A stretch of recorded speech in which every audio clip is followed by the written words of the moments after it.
Bismillahirrahmanirrahim. Assalamualaikum warahmatullahi wabarakatuh. Kembali lagi di video saya dan kita masih membahas mengenai soal-soal latihan tryout. Ini tryout yang kedua yang ada di SIM PKB Guru Belajar ASN P3K. Oke, kali ini saya memberi segmentalnya itu mendongeng lagi ya, mendongeng versi yang kedua karena kalau ini soalnya lebih banyak, namun saya kolek yang sejenis materinya saya jadikan satu sekalian gitu. Jadi kita tujuannya itu mempelajari sekaligus untuk beberapa soal, maksud saya begitu. Sebelum kita mulai, jangan lupa klik like, tombol subscribe, dan juga nyalakan loncengnya agar ketika ada video saya yang terbaru ada pemberitahuan di beranda YouTube Anda semua. Oke, kita mulai dari pertanyaan yang pertama. Di sini, Anderson dan Cradwell melakukan revisi kawasan kognitif. Nah, tingkatan pada kawasan kognitif kecuali yang mana? Berarti ada satu saja yang bukan merupakan tingkatan kawasan kognitif versi revisi dari Anderson dan Cradwell. Karena kita tahu, saya tulis ya, bahwa kawasan kognitif atau dimensi kognitif itu sebenarnya sudah pernah sebelumnya diungkap oleh Bloom yang disebut dengan taksonomi Bloom. Insya Allah kita semua sudah tahu nih, ranah kawasan kognitif. Jangan lupa ini mendongeng, jadi siap-siap aja ya. Tapi tujuannya adalah sekaligus belajarnya itu satu, tapi sekaligus untuk beberapa soal gitu. Ranah kognitif itu sebelumnya diungkap oleh Bloom, yang biasa disebut dengan taksonomi Bloom. Ada 6 tingkatan ranah kognitif. Yang pertama di bawah 2, 3, 4, 5, 6. Yang pertama itu adalah pengetahuan. Kemudian yang kedua itu adalah pemahaman. Yang ketiga itu adalah penerapan, analisis. Baiknya ini dihafalkan ya. Kemudian sintesis, dan yang terakhir adalah evaluasi. Ini versi yang lama. Atau saya tulis dengan old ya, ini lama ini soalnya. Ini versi taksonomi Bloom. Oke. Dan pada tahun 2001 muncullah buku dari Anderson dan Cradwell yang mana mereka ini merevisi, membuat pembenaran, penyesuaian yang menurut mereka lebih bagus daripada si Bloom itu sendiri. Ada 6 juga. Ini masih sama 1, 2, 3, 4, 5, 6. Diawali dari 1 biasanya ya. Iyalah. Oke, yang pertama itu adalah mengingat. Yang kedua adalah, ini maksudnya begini, pengetahuan itu level naiknya itu diingat-ingat. Pemahaman berarti seseorang itu memahami. Penerapan berarti level yang lebih tinggi daripada hanya penerapan itu adalah menerapkan. Analisis berarti dia bisa menganalisis. Nah, ini baru dibalik. Yang seharusnya evaluasi ada di 6, namun jika untuk revisi itu dia turun satu tingkat. Mengevaluasi, baru sintesis di sini berupa mencipta atau mengcreate. Nah, ini baru yang new versi Anderson dan juga Cradwell. Oke. Kita bahas alasannya mengapa. Mengapa Cradwell dan Anderson itu sedikit merubah dan menyempurnakan taksonomi Bloom yang sudah ada sebelumnya. Karena dilihat dari kata-katanya saja dulu, kita analisis ya. Ini berupa kata benda. Yang lama itu kata benda, sedangkan yang baru itu berupa kata kerja. Yang kita ketahui bahwa jika kita melihat kata-katanya dibandingkan antara kiri dengan kanan, levelnya itu lebih tinggi yang kata kerja. Mengapa? Jika kita tahu penerapan sesuatu. Tapi jika kita bisa menerapkannya, berarti kita sudah tahu dan juga sudah bisa melakukannya. Berarti tingkatannya lebih tinggi. Yang ini yang lebih tinggi, yang biru. Kemudian, sebenarnya ada banyak alasan. Ada sekitar 7, kalau saya tidak keliru ya, ada 7. Intinya saja itu, kata benda menjadi kata kerja yang mana levelnya lebih tinggi daripada kata benda itu sendiri. Kemudian mengapa evaluasi diletakkan di bawah nomor 5 justru, bukan yang di 6 lagi? Karena mencipta itu dianggap atau dinilai oleh para ahli ini tingkatannya lebih tinggi daripada mengevaluasi. Evaluasi itu apa sih? Evaluasi itu kan menilai, memberi penilaian terhadap suatu kriteria atau standar tertentu. Sedangkan mencipta itu dia sudah bisa menilai dan juga membuat sesuatu yang baru versinya dia. Berarti ini tingkatannya lebih tinggi daripada mengevaluasi gitu. Itu sedikit alasannya mengapa dia itu melakukan revisi ya. Sekarang kita pelajari one by one, mulai dari mengingat, memahami, menerapkan, menganalisis, mengevaluasi, dan juga mencipta. Mengapa? Karena di setiap soal kita terkadang diminta, ini ada situasi, nah ini termasuk C keberapa? C1, C2, C3, C4, nah kita berarti harus bisa membandingkan antara C1 sampai C6, perbedaannya itu apa sih? Oke, kita mulai dari C1 dulu. C1 itu apa tadi ya? C1 itu adalah mengingat. Mengingat atau remember. Mengingat ini itu berkaitan dengan pengetahuan. Jadi kalau di belum tadi kan hanya pengetahuan. Tapi kalau mengingat, dia itu sudah punya pengetahuan, baik yang didapatkan di masa-masa yang baru aja, ataupun di masa yang sudah lama atau sudah lampau. Nah, mengingat itu pengetahuan yang tadi dia miliki diulang kembali. Memori itu dikembalikan lagi kepada ingatannya apakah bisa atau tidak. Nah, berarti levelnya sudah lebih tinggi daripada hanya pengetahuan saja. Dia tuh sudah bisa mengingat, berarti sudah tahu dan juga bisa mengingat gitu. Nah, proses kognitifnya itu ada dua, yaitu adalah dia bisa mengenali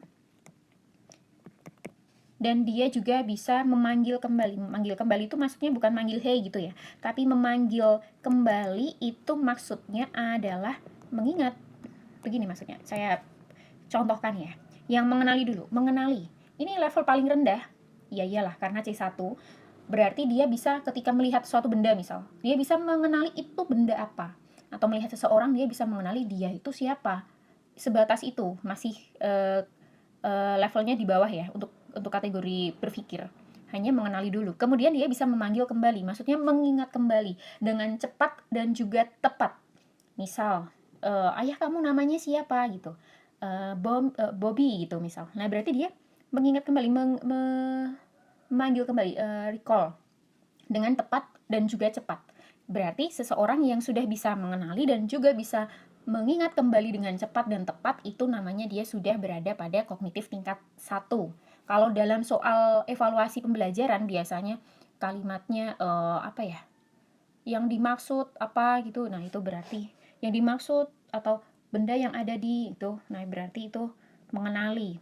Benda berwarna merah ini dengan ciri-cirinya. Nah, itu berarti dia baru mengenali. Levelnya masih level yang cukup rendah. Kadang kan kita diminta membuat soal itu sebagai guru ya, maksud saya, diminta membuat soal yang level rendah dan juga tinggi. Nah, itu yang tadi mengenali saja dan juga mengingat-ingat aja itu baru C1. Oke, kemudian kita lanjut ke C2, yaitu adalah memahami. Memahami atau understanding ya dalam bahasa Inggrisnya. Memahami itu dia paham, berarti dia bisa membangun arti atau pengertian. Ketika dia sudah bisa memberi nama, mengenali sesuatu, kemudian dia bisa mengerti juga bahwa itu untuk apa sih itu gitu. Misal ada benda lampu di depan peserta didik, dia bisa mengenali lampu, oh berarti itu baru C1.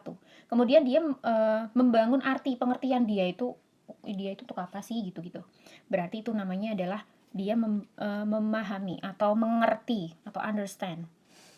Membangun sebuah pengertian ini bisa dari berbagai sumber, bisa dari seperti kata-kata pesan, tulisan, bisa bacaan, bisa berupa komunikasi verbal, non-verbal. Nah, itu namanya dia memahami. Proses kognitifnya itu adalah kasih.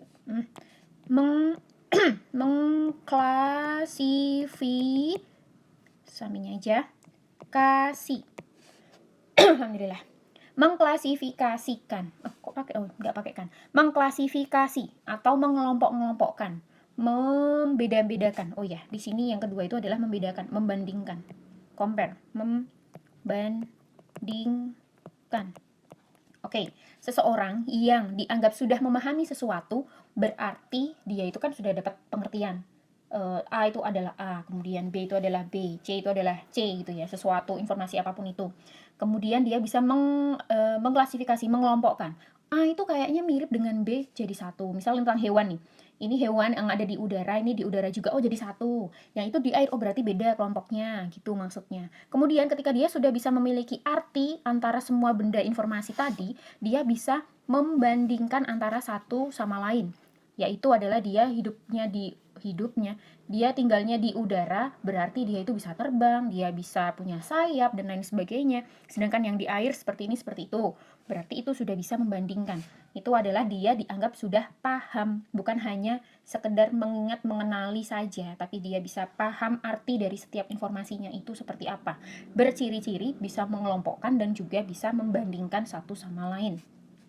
Begitu. Aduh. Lanjut lagi dongengnya C3. C3 itu adalah menerapkan. Menerapkan itu dalam bahasa Inggrisnya applying. Barangkali kalau di soal ujian pakai bahasa Inggris, maksud saya begitu ya. Menerapkan ini adalah menerapkan apa? Menerapkan. Berarti sesuatu hal yang mau diterapkan itu adalah berupa prosedur atau langkah-langkah atau cara. Intinya yang mirip-mirip itulah ya. Cara juga bisa.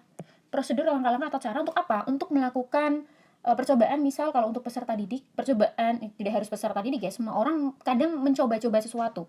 Berarti dia ketika bisa menerapkan langkah-langkah yang tepat dan baik, itu berarti dia sudah mencapai ranah kognitif C3, level ketiga. Yaitu dia bisa menerapkan langkah-langkah tersebut untuk mencoba-coba dan juga bisa untuk menyelesaikan masalah. Ketika dia menghadapi suatu masalah, dia sudah tahu, oh masalah kayak gitu kayaknya caranya seperti ini, dan dia menerapkannya. Bukan hanya tahu caranya saja, tapi dia juga menerapkannya. Berarti dia sudah pada ranah kognitif C yang ketiga. Ini ditandai dengan dia bisa menjalankan prosedur itu. Kucing saya teriak. Oke, lanjut lagi. Yang kedua adalah mengimplementasi. Kucing saya lagi ngeong. Oke, menjalankan prosedur dan juga mengimplementasikan. Ini pasti sudah bisa semua ya, tidak usah saya perpanjang lagi. Intinya ya kalau dia menghadapi sesuatu situasi, dia itu sudah tahu caranya harusnya bagaimana, ya dia menerapkannya, mengimplementasikannya dalam kehidupan sehari-hari. Itu namanya C3. Lanjut lagi, C4.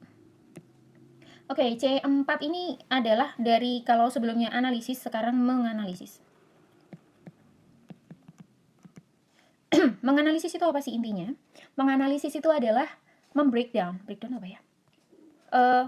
Jika ada suatu informasi atau situasi, kita cari bagian-bagian unsur-unsur penyusunnya. Kemudian kita kaitkan apa hubungan antara semua unsur-unsur penyusunnya itu. Kok bisa peristiwa itu hingga terjadi? Contohnya, ada suatu kecelakaan. Kemudian seseorang melihat kemungkinan-kemungkinan bagian-bagian yang bisa menyebabkan itu. Apa saja? Ada kejadian motor rusak, kemudian orang jatuh, kemudian jalannya licin, kemudian habis hujan, kemudian lain sebagainya. Nah, setelah di breakdown menjadi bagian-bagian, menjadi unsur-unsur, kemudian dia cek hubungan antara semua unsur-unsur tadi itu apa? Kok bisa mereka saling terkait sehingga menyebabkan si peristiwa terjadi, yaitu kecelakaan tadi itu terjadi. Nah, itu namanya adalah menganalisis, yaitu membreakdown, mencari unsur-unsur penyusunnya, bagian-bagian yang menyebabkan. Kemudian selain mencari bagian, dia juga mencari keterhubungan atau keterkaitan antara bagian satu dengan bagian yang lain. Berarti saya nulisnya apa? Saya bingung. Ini intinya itu aja deh. Apa ya? Mencari bagian-bagian penyusun, bagian unsur gitu ya. Kemudian dia mencari keterhubungannya, keterkaitan antara ini. Kok bisa menyebabkan peristiwa itu? Kok bisa menyebabkan situasi itu tuh kenapa? Itu namanya adalah menganalisis. Seseorang yang bisa menganalisis ini ciri-cirinya, dia itu bisa memberikan atribut,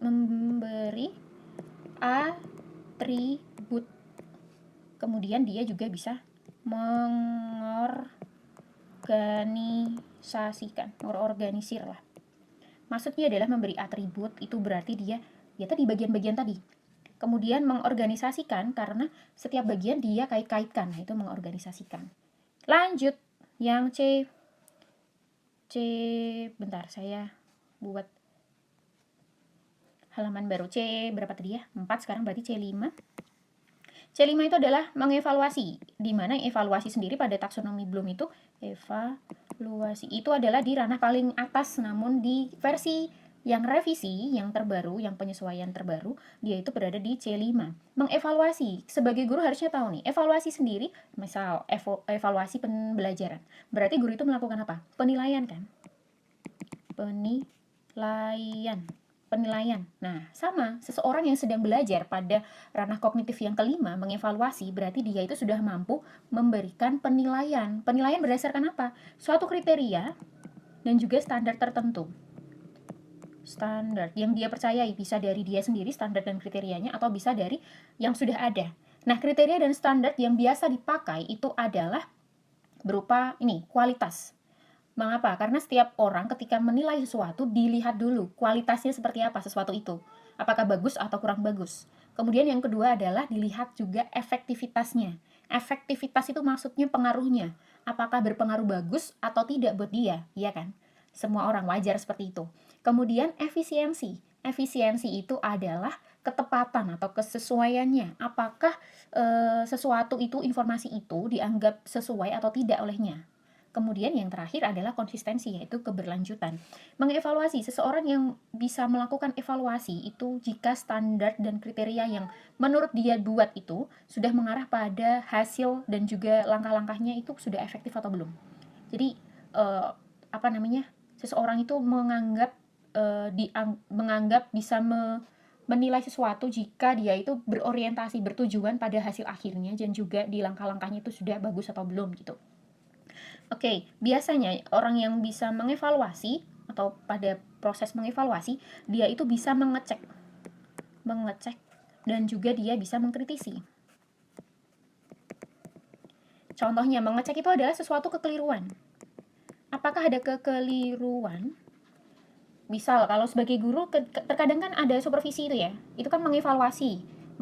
Nah, seseorang yang jabatannya ada di lebih atasnya biasanya melakukan pengecekan, yaitu adalah mencari kekeliruan. Untuk apa? Bukan untuk disalah-salahkan, namun untuk ditingkatkan menjadi yang keliru tadi menjadi lebih benar dan baik sehingga seluruhnya bisa bagus. Begitu maksud dari supervisi evaluasi itu.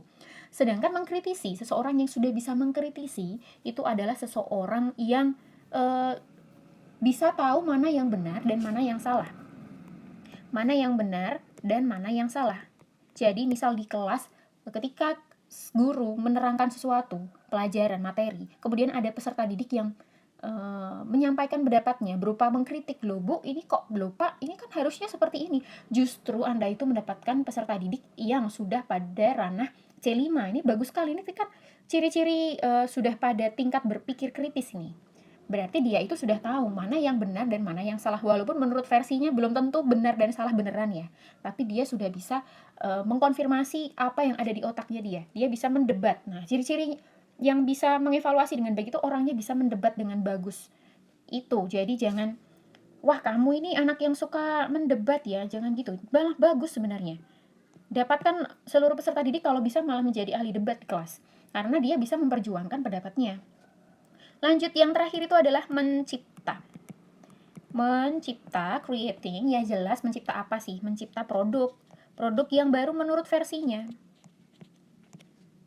Dengan cara apa? Dia itu membentuk suatu kesatuan yang padu dan juga mengarahkan itu semua tuh untuk membentuk suatu produk yang baru menurut dia sendiri. Produk baru ini tidak mesti berupa benda ya.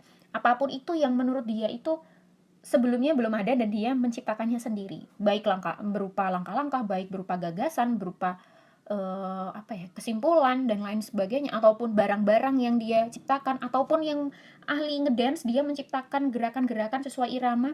Itu adalah dia sudah pada ranah kognitif yang paling tinggi, yaitu adalah mencipta. Ini kalau punya murid seperti ini bangga banget nih. Walaupun ada yang belum, itu artinya belum saja, bukan berarti tidak bisa, belum aja. Harusnya fungsinya guru di sini kan memotivasi.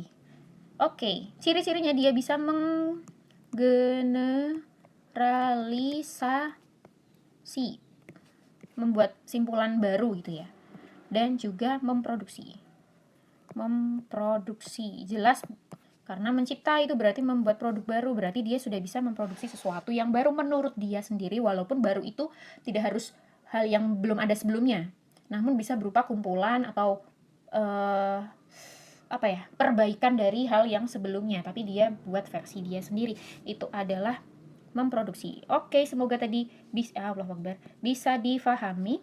Berarti kita lanjut kembali di yang soal pertama. Masih soal pertama, tidak apa-apa, karena beberapa soal ke belakang ini masih tentang Anderson dan Krathwohl, tingkatan kognitif. Saya sengaja kumpulkan dari beberapa tryout orang-orang. Yang mau kirim soal juga boleh, tapi kalau bisa yang PGSD dulu ya, karena saya masih fokusnya dengan yang PGSD. Ini yang ditanyakan adalah yang kecuali, berarti yang bukan termasuk tingkatan kawasan kognitif. Kita breakdown one by one. 1A, memakai dan menggunakan prosedur. Prosedur itu sudah jelas banget, berarti dia menerapkan kan. Berarti itu adalah C ketiga, yaitu adalah menerapkan. Lanjut, mengerti dan mampu membangun arti. Pesan dari pembelajaran, membangun arti. Atau ini sudah jelas, mengerti, berarti dia C2. Mengerti atau memahami. Penerimaan sementara ditolak karena tidak ada di C-C-C-an. Menilai dan membuat pertimbangan. Menilai berdasarkan kriteria dan standar. Itu adalah mengevaluasi, C5. Dan yang E adalah menganalisis, sudah jelas analisis, C4, bla bla bla bla. Belakangnya juga benar sih. Memecah bahan-bahan ke dalam unsur-unsur pokoknya serta menentukan bagaimana bagian saling terhubung satu sama lain, itu C4, yaitu adalah menganalisis ya. Berarti yang salah adalah yang ini, penerimaan. Tidak ada di tadi C-C-an. Baik taksonomi Bloom maupun di taksonomi revisi. Oke, ini mirip-mirip soalnya tentang ranah kognitif. Perhatikan soal berikut ini. Contoh soal tersebut berada pada level kognitif yang apa? Oke, berikan contoh kegiatan. Berikan contoh. Oke, langsung saja saya tembak ya. Ini adalah C2. Mengapa? Karena seseorang yang sudah paham itu bisa memberikan contoh. Atau memberikan contoh pun itu adalah KKO. Kata kerja operasional pada ranah kognitif yang kedua. Jadi baiknya kita juga pelajarin itu macam-macam KKO. Saya sudah ada sebenarnya mau saya tampilkan, tapi saya lupa belum menyiapkan di file ini. Di video selanjutnya aja. Itu udah enak banget, udah ada KKO-nya dan juga sudah ada contoh real di contoh di pembelajaran sehari-harinya. Tapi belum saya siapkan, ada di gadget yang lain kali aja.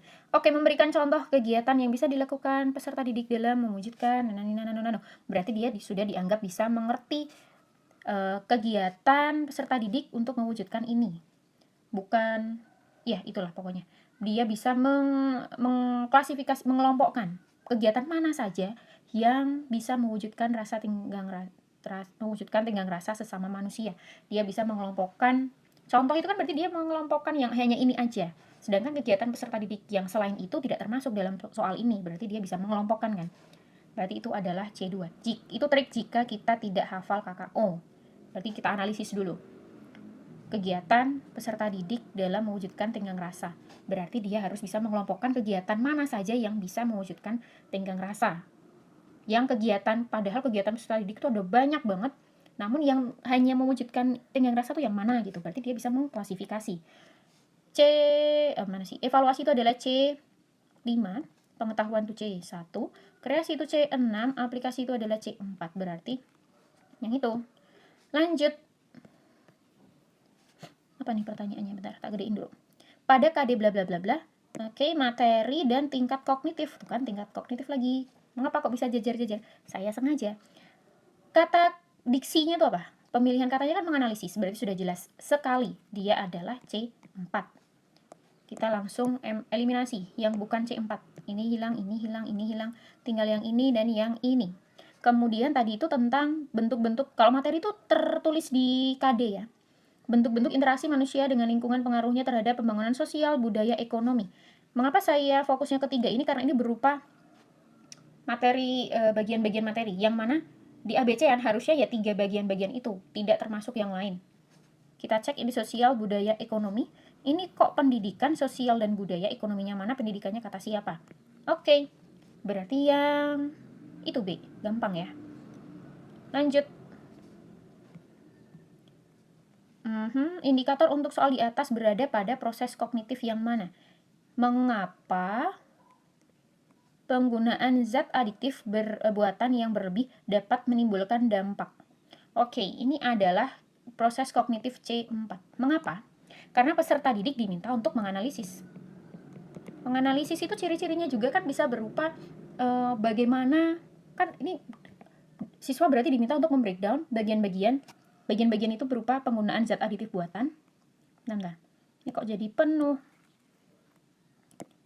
Oke, dia berarti membreakdown. Pertama adalah penggunaan zat aditif berlebihan, kemudian berdampak negatif terhadap tubuh. Yang ini seperti apa, dampak negatifnya seperti apa, berarti dia nanti berupa bagian-bagian kan. Penggunaan zat aditif buatan itu seperti apa, kemudian yang berlebih itu seperti apa. Nah, kemudian ada dampak negatif pada tubuh, dampak pertama, kedua, ketiga, dan seterusnya. Semua bagian-bagian ini dia diminta mencari keterhubungannya. Mengapa kok yang ini tadi bisa berhubungan dengan ini? Berarti itu adalah menganalisis, yaitu dia bisa membreakdown menjadi bagian-bagian, kemudian dia bisa mencari keterhubungannya. Menganalisis juga ciri-cirinya itu kadang ada beberapa soal itu tentang sebab dan akibat. Sesuatu kok bisa mengakibatkan ini? Oh, berarti itu adalah menganalisis. C4 begitu. Kucing saya ngeong lagi. Oke. Pertanyaan selanjutnya, ini adalah berbeda dengan yang tadi. Mengapa? Karena ini ada ininya, garis ini. Saya tandain dengan garis itu. Ini tentang apa sih? Saya juga lupa. Oke. Ini Anderson dan Cradwell juga. Namun ini dimensi pengetahuan. Kalau tadi kita sudah pelajarin dimensi kognitif, berbeda dengan dimensi pengetahuan ya. Dibedakan, memang dipisah oleh si Anderson dan Cradwell. Dimensi pengetahuan itu pada taksonomi Bloom sebenarnya sudah ada juga. Namun di versi yang revisi ini, Anderson dan Cradwell menambahkan satu dimensi lagi, yang tadinya 3 menjadi 4, yaitu adalah metakognitif. Kita bahas one by one dulu. Agar itu nanti di belakangnya ada beberapa soal lagi kok tentang dimensi pengetahuan. Jadi sekalian ya. Dimensi pengetahuan. Oke, dimensi pengetahuan itu dibedakan menjadi 4. Yang pertama itu adalah faktual. Kenapa faktual harus disebut pertama? Karena dia ini adalah yang paling dasar. Kalau di di ranah kognitif ya ini C1-nya lah. Nah, ini paling dasar dari seluruhnya itu faktual dulu.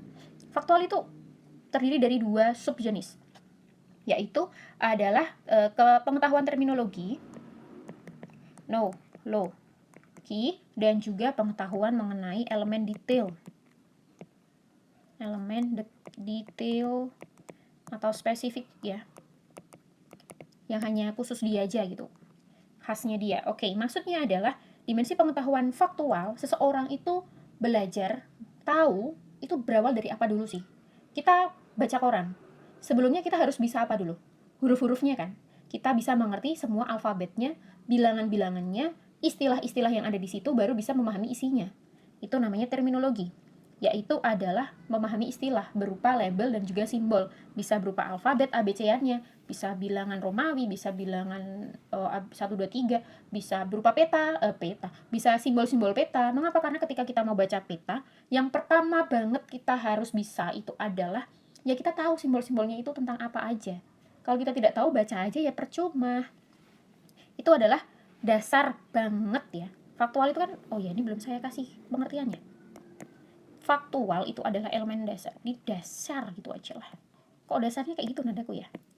Mohon maaf, saya orang Jawa tulen jadi dasar gitu. Maksudnya faktual itu pengetahuan dasar sebelum kita melanjutkan ke pengetahuan yang berikutnya. Kemudian dia bisa tadi terminologi, istilah-istilah. Yang kedua itu adalah elemen detail dan spesifik. Maksudnya ketika kita mau belajar sesuatu, kita juga harus tahu informasi yang detail, spesifik. Contohnya adanya peristiwa proklamasi, kita mau baca teks proklamasi gitu. Kalau kita mau membicarakan proses proklamasi, bukankah kita seharusnya tahu dulu nama tokoh-tokoh yang terlibat itu siapa, tempatnya ada di mana, kapan terjadinya, dan lain sebagainya. Itu namanya adalah elemen detail dan spesifik, yang mana ya hanya tentang proklamasi saja. Ketika kita sudah berganti topik menjadi peristiwa Rengas Dengklok, ya wes beda lagi, ya kan? Kemudian kita berubah lagi peristiwa peristiwa meja bundar ya berarti sudah beda lagi informasi spesifiknya. Itu maksudnya. Faktual itu mendasari, astagfirullahaladzim, saya sukanya tuh coret-coret tidak jelas. Faktual ini mendasari pengetahuan yang kedua. Pengetahuan yang kedua itu adalah konseptual. Dan ini semua jangan lupa berupa urut-urutan loh ya, tidak boleh terbolak-balik. Konseptual itu ciri-cirinya dia itu berupa apa ya? Saya mau kasih clue cepatnya tuh apa? Berupa kategori lah. Kategori juga bisa mengklasifikasi dan juga bisa mencari keterhubungan gitu. Hubungan antara apa ya? Informasi. Maksudnya begini. Seseorang belajar dan tahu memiliki pengetahuan pada tingkat konseptual jika sebelumnya kan dia sudah tahu ini namanya apa yang terminologi tadi. Dan misal gini aja, pada proses proklamasi tadi dia kan sudah tahu informasi detailnya itu apa saja, tokohnya itu, kemudian tempatnya di mana, waktunya di mana, dan lain sebagainya. Nah, semua unsur-unsur tadi dijadikan satu, dihubungkan menjadi konsep bahwa itu tentang peristiwa proklamasi. Itu namanya konsepnya. Itu maksudnya. Contoh lagi di matematika misal, dia itu mengetahui konsep penjumlahan, bahwa penjumlahan itu adalah berguna bagi seluruh aspek rumus-rumus teori-teori yang ada di matematika. Itu namanya konseptual. Kalau faktualnya kan dia tahu penjumlahan itu apa. Tapi untuk konseptual dia itu tahu keterhubungan, mengkotak-kotakan bahwa penjumlahan itu berfungsi untuk hampir seluruh konsep matematika. Itu namanya adalah konseptual. Saya tulis di sininya apa? Oh ya, ini kok biru? Ini adalah kategori lah, sudah saya tulis ya tadi ya. Kategori dan klasifikasi ya. Kemudian dia bisa menentukan prinsip dan juga generalisasi.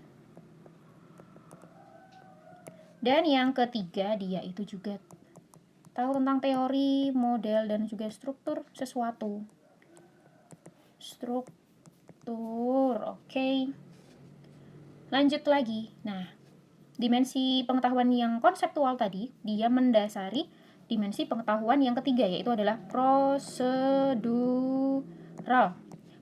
Prosedur, gampang banget, yaitu adalah berupa cara. Kok merah? Biru saja. Cara yang identik dengan kata bagaimana. Bagaimana sesuatu bisa terjadi, bagaimana sesuatu bisa terlaksana, kok bisa ya? Nah, itu adalah prosedural. Prosedural itu memiliki beberapa subjenis, yaitu adalah dia bisa menentukan cara suatu keterampilan tertentu. Keterampilan tertentu. Maksudnya ya, dia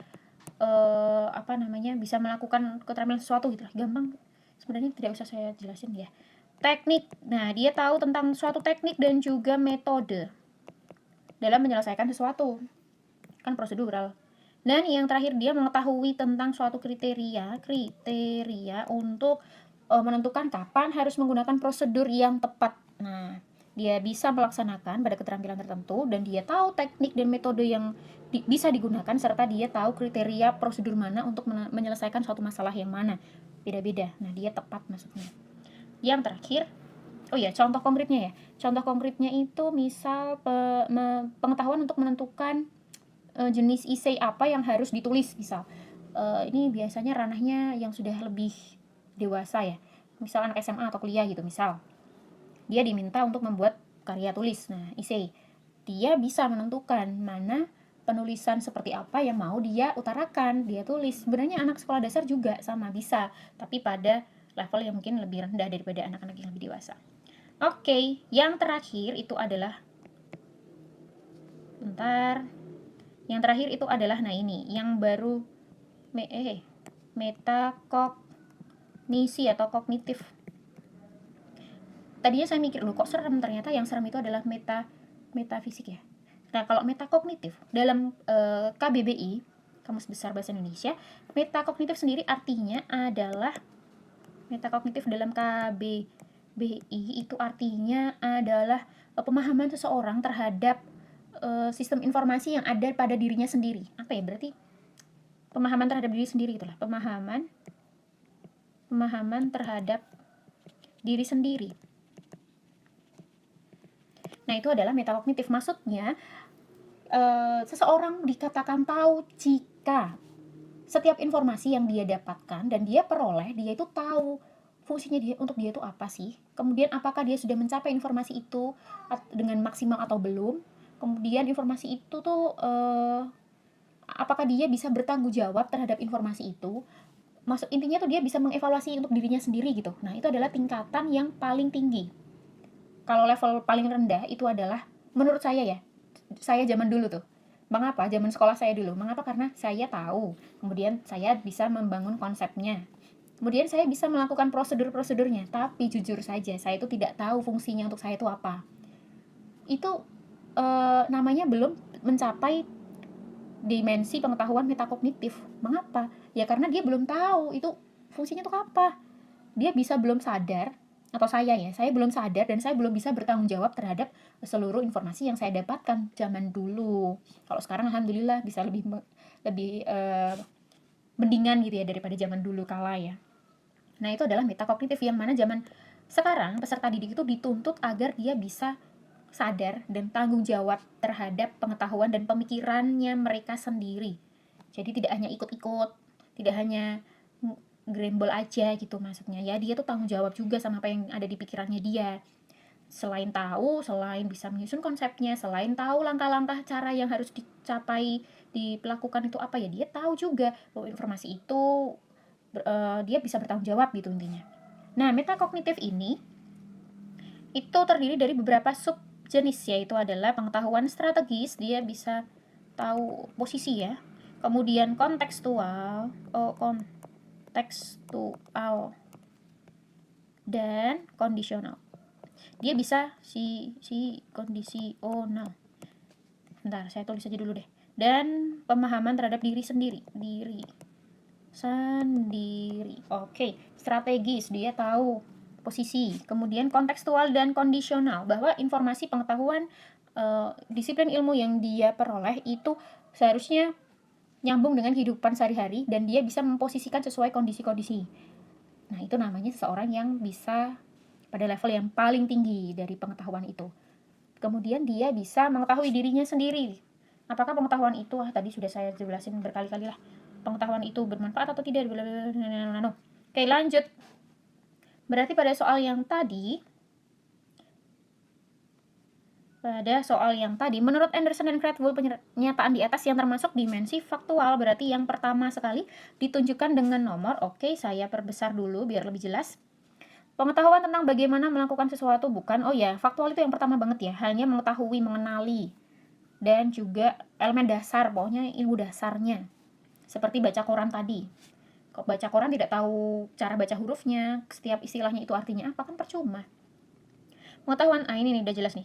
Terminologi, bla bla bla, dan elemen terpisah memiliki ciri tersendiri, spesifik kan artinya. Berarti 3 dan 4. Mana 3 dan 4? Yang ini. Oh iya, jika ingin screenshot, saya kok lupa menawarkan screenshot. Barangkali ada yang berminat, cekrek-cekrek gitu ya. Kemudian yang tadi ada juga tidak ya?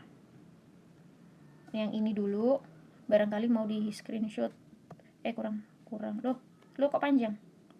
Aduh, tidak jelas lagi tulisan. Cekrek-cekrek, dan yang ini cekrek-cekrek gitu ya. Lanjut, ini masih ranah pengetahuan. Ini yang tadi nih mah, menganalisis ini, masya Allah, ini yang tadi keliru. Yang ini nih. Astagfirullahaladzim. Peserta didik, peserta didik mengamati aliran sungai di belakang sekolah. Peserta didik kemudian diminta untuk menghubungkan kegiatan ini dengan kondisi sungai yang diamati. Itu adalah ranah pengetahuan yang mana? Kalau hanya sekedar tahu itu baru faktual. Namun dia diminta untuk mengkaitkan, menghubungkan. Hubungan tadi itu adalah konseptual. Berarti yang ini. Iya kan? Kalau dia diminta mencari proses terjadinya sesuatu di belakang sungainya itu, di belakang sekolah itu, baru itu namanya prosedural. Kalau dia diminta berdasarkan pendapatnya dia. Nah, itu baru metakognitif. Lanjut. Nah, oke. Kegiatan pembelajaran yang mengelompokkan benda sesuai bentuknya. Mengelompokkan itu bukankah mengklasifikasi ya? Klasifikasi. Mengklasifikasi, ada kotoran tadi di layarnya. Mengklasifikasi atau mengelompokkan benda merupakan Oke, yang sebelah sini itu adalah apa sih ini? Oh, ini pengetahuan. Yang belakang itu adalah kognitif. Pas banget. Tadi kita sudah bahas kognitif, kemudian kita bahas pengetahuan. Sebenarnya jika tadi Anda bisa berkali-kali difahami dulu kognitif itu urutannya apa dan pengertiannya apa, kemudian pengetahuan juga urutannya apa, pengertiannya apa, itu insya Allah soal seperti ini tuh lebih mudah. Mengklasifikasi, mengelompokkan, itu kalau di kognitif masuknya adalah di C2, yaitu memahami, karena berkali-kali lagi saya ucapkan nih. Mengklasifikasi, membedakan, membandingkan, bisa mengelompok-kelompokkan, berarti dia itu paham bahwa si A dan si B itu seperti ini, memberi arti ya.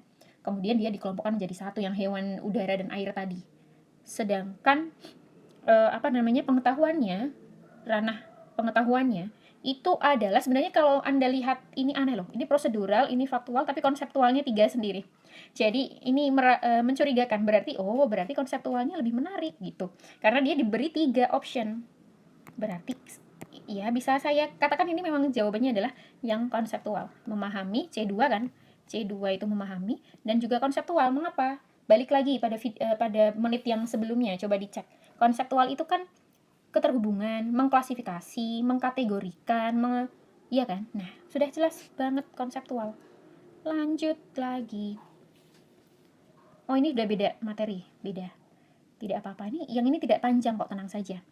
Belajar merupakan, ini agak panjang, maaf. Saya jadi ingat. Asimilasi, akomodasi merupakan teori belajar. Ini adalah menurut Piaget. Kok bisa dibaca Piaget? Juga bingung. Piaget itu terkenal dengan kognitivisme ya. Nah, Piaget itu membagi tiga proses belajar bagi seseorang. Kalau Piaget juga membagi 3 tahapan perkembangan kognitif, yang malah sensori motorik, kemudian operasional konkret, dan operasional formal. Itu tapi tidak dibahas di sini. Ini adalah 3 tahap proses. 3 tahap P-nya mana? Proses belajar. Oke, ini adalah 3 tahap proses belajar. Yang pertama itu adalah asimilasi. Yang kedua adalah akomodasi. Yang ketiga adalah bukan tapi adalah ekuilibrasi. Oke, saya terangkan one by one. Saya geser dulu biar muat. Maju deh. Asimilasi itu adalah penggabungan. Antara apa yang digabung ya? Asimilasi atau penggabungan itu adalah begini maksudnya. Seseorang dikatakan belajar jika dia itu bisa menggabungkan antara struktur yang ada di otak nih, yang sudah ada di otaknya dia, dan juga informasi yang baru dia dapat, dia bisa menggabungkan antara keduanya. Gimana? Paham ya? Saya ulang lagi. Biasanya seseorang itu kan sudah punya informasi struktur kognitif yang ada di otak nih. Nah, ketika dia menjumpai situasi baru dengan informasi baru juga, nah, dia bisa menggabungkan antara keduanya. Itu namanya adalah proses asimilasi. Digabungin. Contoh konkretnya, ini di modul ada. Ini kayaknya sudah pernah saya bahas juga, tapi tidak apa-apa. Contohnya, seseorang peserta didik itu belajar pengurangan. Atau saya ganti deh sekarang. Dia bisa belajar penjumlahan. Nah, itu kan struktur yang sudah ada di otaknya dia nih. Ketika masuk materi ke perkalian. Oke, di kelas ada materi baru yaitu perkalian. Dia padahal sudah bisa penjumlahan. Maka dia menggabungkan kedua hal ini menjadi satu. Bahwa penjumlahan itu juga bisa digunakan pada perkalian, karena konsep perkalian itu kan berdasarkan penjumlahan juga. Misal 3 dikali 4 berarti 4 ditambah 4 ditambah 4, 4-nya ada 3 kan. Itu adalah perkalian jadinya, dan juga menggunakan konsep penjumlahan. Berarti itu namanya penggabungan atau asimilasi, itu maksudnya. Dan yang kedua, akomodasi. Akomodasi itu maksudnya adalah dia itu apa ya, bahasa ininya penyesuaian aja deh. Penyesuaian. Saya mau menggal ejaan saya, takutnya kurang hurufnya. Penyesuaian apa? Tadi kan kita bahas mengenai dua hal, yaitu adalah struktur yang sudah ada di otak dan juga informasi baru yang dia baru jumpai. Nah, kalau yang asimilasi tadi bergabung menjadi satu antara kedua tadi, tapi untuk akomodasi itu adalah penyesuaian kognitif yang sudah ada di otak terhadap situasi baru. Disesuaikan saja, bukan digabung loh ya. Contoh konkretnya adalah, siswa tadi kan sudah bisa perkalian nih sekarang. Setelah dia bisa perkalian, dia diminta oleh sang guru untuk mengerjakan soal-soal latihan mengenai perkalian. Yang mana setiap soal bentuknya pasti beda-beda kan? Nah, ini namanya menyesuaikan, bukan bergabung. Misal, soal cerita A, cara penyelesaian perkaliannya seperti ini.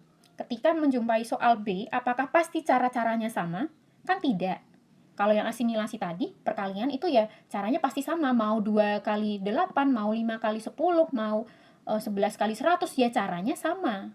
Tapi ketika perkalian itu digunakan untuk mengerjakan soal cerita yang berbeda-beda, maka penyelesaiannya pun berbeda-beda. Ya kan? Ada yang dikalikan sampai 2 kali, ada yang 3 kali, ada yang soal ceritanya harus memahami dulu mana yang dikali, mana yang tidak. Itu namanya adalah akomodasi, yaitu disesuaikan dulu dengan situasi yang baru. Dan yang terakhir adalah ekuilibrasi. Equil itu adalah sama dengan sebenarnya penyeimbang. Iya benar. Penyeimbang antara siapa? Antara asimilasi dengan akomodasi. Selain menggabungkan dan menyesuaikan, nah kalau dia bisa seimbang antara kedua itu namanya dia berada pada proses belajar ekuilibrasi.